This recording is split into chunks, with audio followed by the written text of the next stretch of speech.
سائیں حلوہ۔ مجاہدے کے متوالے اس منظر کو دیکھتے تو ان کی کیفیت سائیں حلوہ کی یاد دلاتی۔ سائیں حلوہ تقسیم سے بہت پہلے امبالے کا ایک جانا پہچانا فقیر تھا۔ اس کا معمول تھا کہ صبح سویرے جمنا داس پوری والے کی دکان پر جا کر کھڑا ہو جاتا۔ وہاں سے وہ 2 آنے کا حلوہ خرید کر اسے دونے میں ڈال کر اپنے بائیں ہاتھ پر رکھ لیتا۔ پھر وہ سارے شہر میں چکر لگاتا، بار بار حلوے کے دوننے کی طرف دیکھتا، پھر کہا مار کر ہنستا۔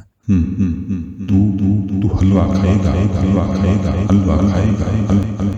وہ کہا مار کر ہنستا۔ اس کے کہوں میں بلا کا تمسخر ہوتا تھا۔ اس کے جملے میں جو وہ سارا دن بار بار دہراتا رہتا تھا کہ تو حلوہ کھائے گا، تلوار سی دھار ہوتی تھی۔ سارے دن سائیں حلوہ دونہ ہتھیلی پر رکھے سارے شہر میں گھومتا رہتا تھا۔ وہ بار بار تو حلوہ کھائے گا دہراتا اور کہہ کے مارتا رہتا۔ پھر جب شام پڑ جاتی تو کتے اس کے گرد جمع ہو جاتے۔ پھر وہ آخری مرتبہ نہ جانے کس سے پوچھتا، تو حلوہ کھائے گا؟ اور پھر حلوے کا دونہ کتوں کو ڈال دیتا۔